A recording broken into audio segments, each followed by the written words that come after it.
What is vision? Vision is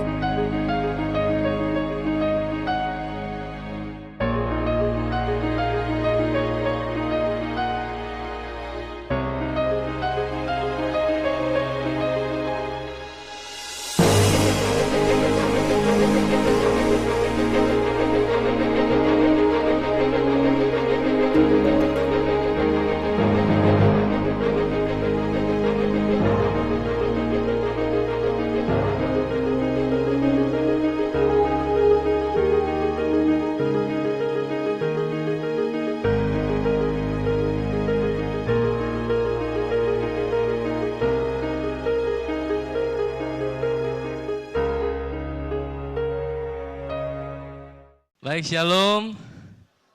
Selamat pagi Bapak Ibu Saudara, apa kabarnya? Luar biasa. Ya, senang sekali saya bisa berada kembali di tengah-tengah jemaat Tuhan.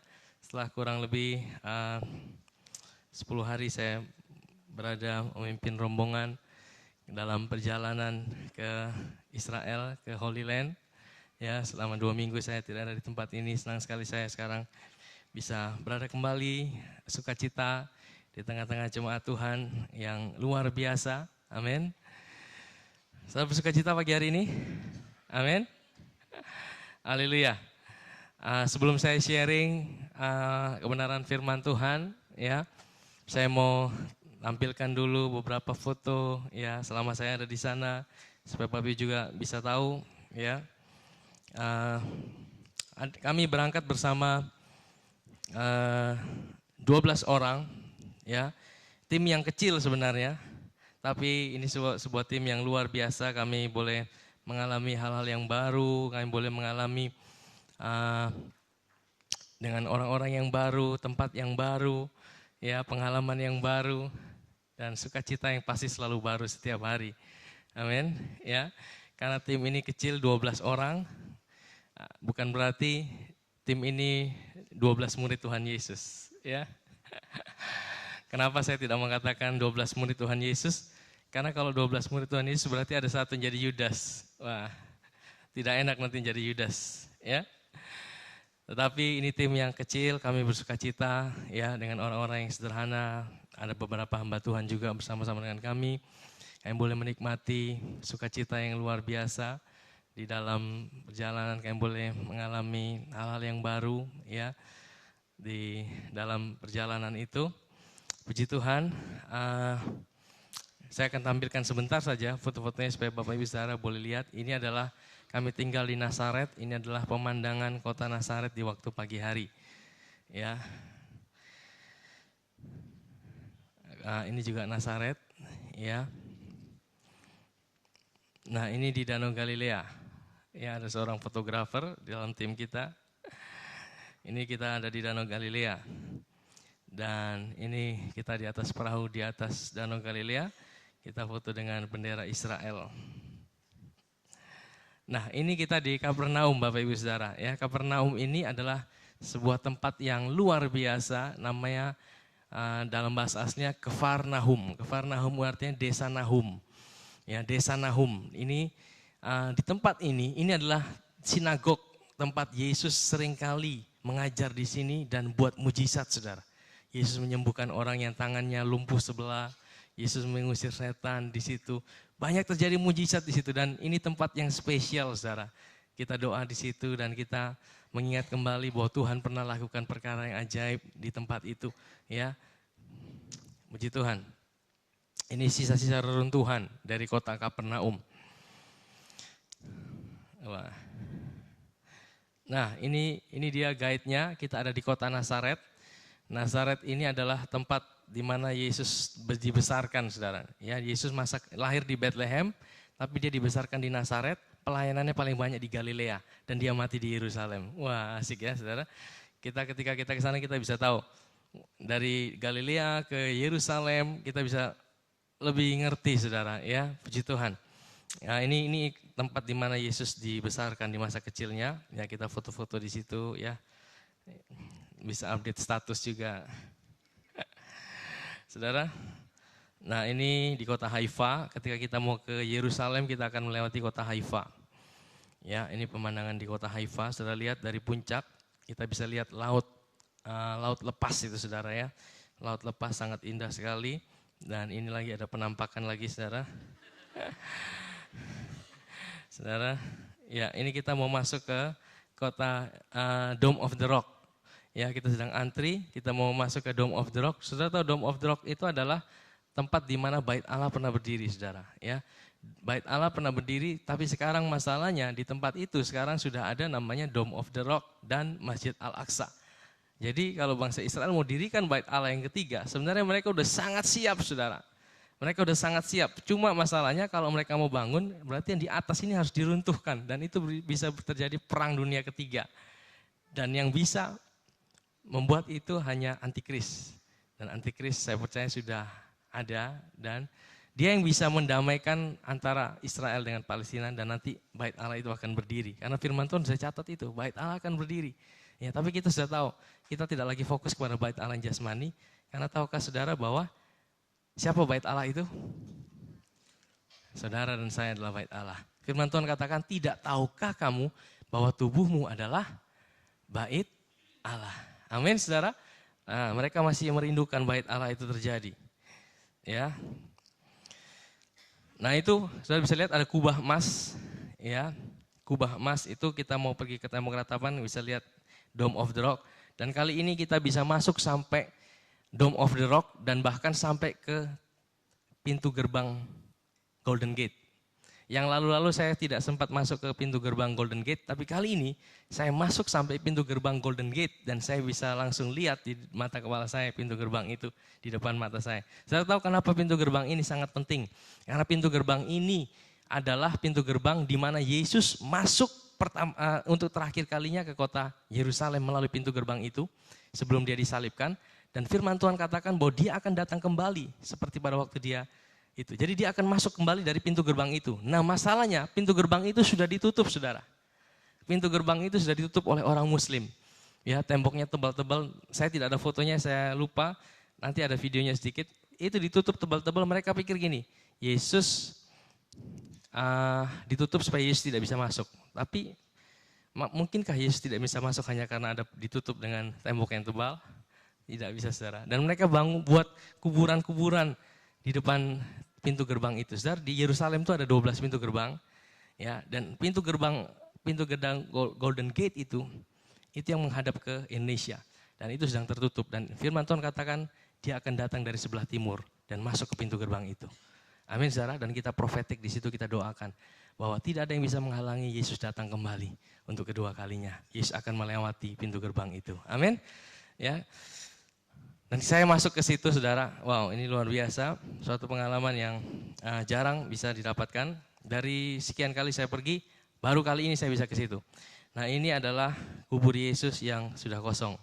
Ya, ini Garden Tomb, tempat di mana makam Yesus. Dan ini yang kita percayai, ini yang benar saudara. Ada lagi yang dipercayai oleh orang Katolik Roma, dinamakan Holy Sepulchre gitu kalau tidak salah ya.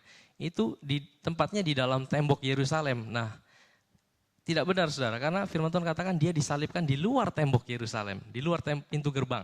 Dan dia dikuburkan dekat situ saudara. Dan ini adalah tempat yang paling tepat saudara, karena ini di dalam taman dan di sebelah Bukit Golgota. Ya ini saudara lihat ini guanya ya. Wah, ini ada penampakan lagi. Saudara, ini adalah pintu gerbang kota Yerusalem. Bapak Ibu Saudara bisa lihat ada sebuah tiang, itu adalah lambang kota Daud saudara. Ya, kalau saudara lihat ada lambang itu berarti itu kota Daud saudara. Ya, ini tembok ratapan saudara. Tembok ratapan adalah tempat yang paling suci saat ini buat orang Yahudi. Karena mereka berdoa di tembok ini. Tembok ratapan adalah sisa tembok barat dari Bait Allah yang masih ada sampai dengan saat ini. Dan mereka berdoa di situ. Apa yang mereka doakan? Yang pertama, mereka doa masih minta Mesias. Saudara tahu?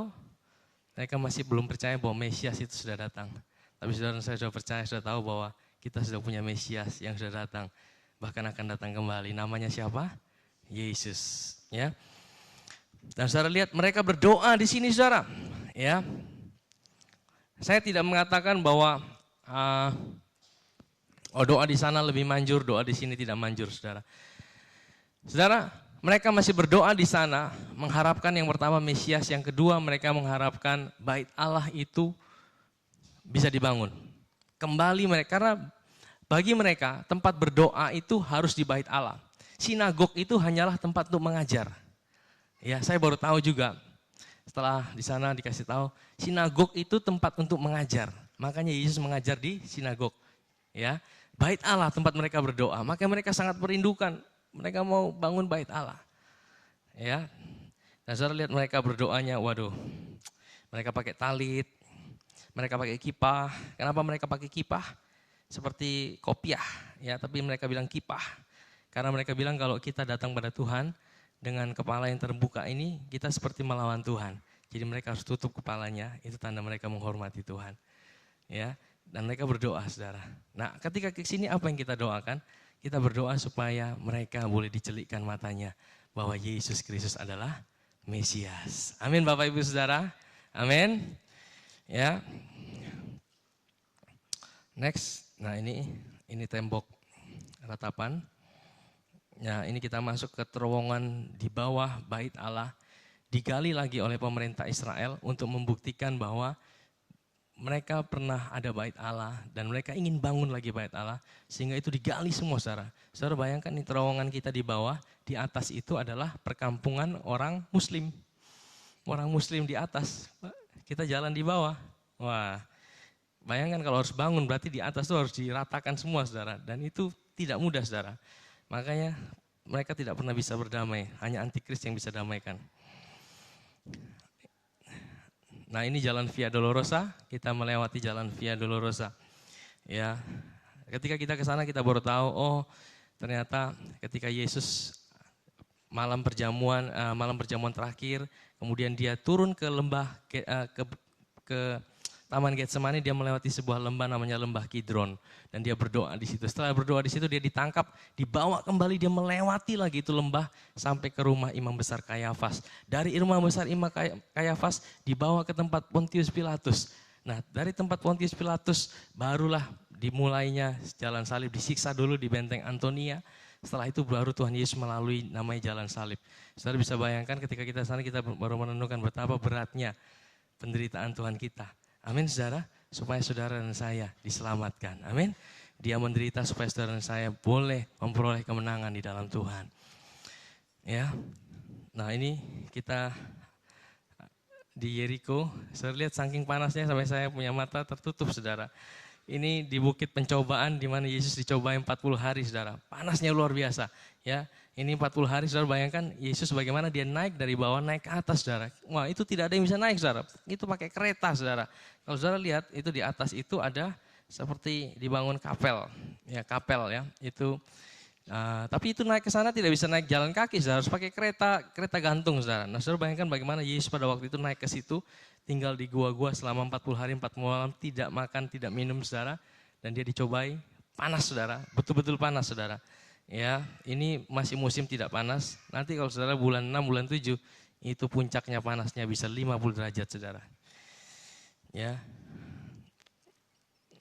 Oh, ini sudah, ini guide-nya. Oke, sorry putus. Oke. Ya. Ya. Itu saja mungkin ya. Sekilas saya, oh ya, kita juga pergi ke gereja di Bethlehem.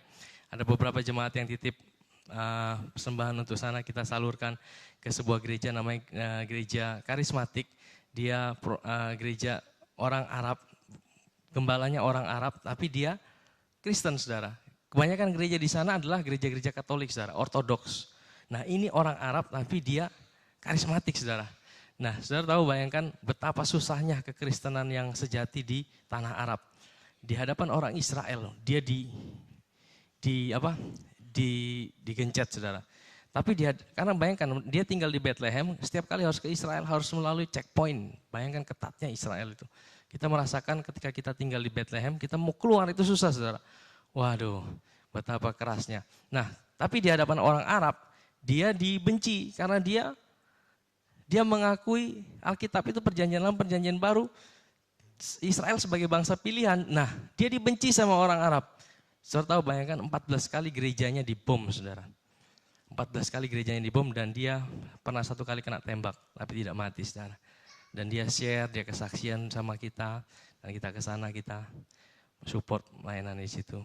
Dan kita percaya bahwa apa yang kita tabur tidak sia-sia. Amin, saudara. Puji Tuhan. Baik, itu sekilas info perjalanan ke Israel.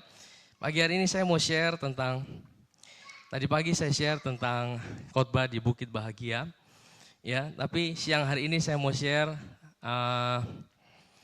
tentang kuasa dari sebuah cinta tanpa syarat. Katakan kuasa dari cinta tanpa syarat. Ya, kita akan belajar dari Rasul Yohanes. Puncaknya di dalam Yohanes pasal 21 nanti, kita akan sampai ke situ. Tapi kita akan belajar mengenai kuasa daripada kita dicintai tanpa syarat. Ya, kenapa seringkali ya di dalam ibadah, sebelum ibadah, saya selalu mengatakan sebuah statement, ketahuilah bahwa engkau dicintai tanpa syarat oleh Tuhan. Ketahuilah bahwa Tuhan mengasihi engkau tanpa syarat. Tuhan menguduskan dan membenarkan engkau. Amin, saudara. Ternyata ada kuasa yang luar biasa di balik itu, saudara. Ya, saudara tahu bahwa Tuhan mencintai engkau tanpa syarat. Amin. Amin. Kasih Tuhan itu tidak bersyarat dalam kehidupan kita, saudara. Ya, ketika dia mati, saudara, dia tidak pernah tanya, nanti kalau aku mati, kamu mau percaya sama aku atau tidak? Oh, kamu mau bertobat atau tidak? Tapi ketika dia mati, dia pergi, dia mati aja. Karena dia mencintai kita, bukan karena kita baik. Amin. Dia mencintai saudara dan saya tanpa syarat, saudara. Dan saudara, kita harus mengerti ini, saudara. Amin, Bapak Ibu saudara. Ya. Dan di dalam perjalanan Tuhan Yesus selama ada di bumi, seringkali, saudara, saya baru terbuka, saudara, ya. Saya baru ngerti. Ya, beberapa kali ketika dia menyembuhkan orang yang sakit, saudara. Satu kali di Kapernaum, di rumah ibadat, bukan di rumah ibadat, di dalam rumah ibu mertua Petrus, saudara, itu dekat dari sinagog itu. Kalau kita jalan cuma beberapa puluh meter, saudara, ya, di tempat itu, saudara, Yesus pernah menyembuhkan seorang yang lumpuh. Saudara tahu, orang lumpuh ini ketika itu Yesus lagi mengajar di dalam rumah itu, orang penuh, saudara. Dan apa yang terjadi? Orang lumpuh itu digotong sama temannya, diturunkan dari atap rumah. Nah, saudara bayangkan, atap rumah orang Israel bukan dari seng, saudara. Ya, atap rumah orang Israel bukan dari seng. Kalau rumah kita ini dari seng, ada ya, mungkin ada yang dari bebak juga, ya. Di sana tidak ada seng, tidak ada bebak, saudara. Batu, saudara. Rumahnya dari batu, saudara. Nah, saudara bayangkan bagaimana mereka menurunkan itu, saudara. Tapi ya, firman Tuhan mencatat diturunkan itu, saudara, dari atas, saudara, dan sampai ke tengah-tengah Yesus. Dan ketika itu apa yang Yesus katakan kepada orang lumpuh itu? Dosamu sudah diampuni. Saudara, menurut saudara orang ini minta ampun dosa tidak? Orang ini tidak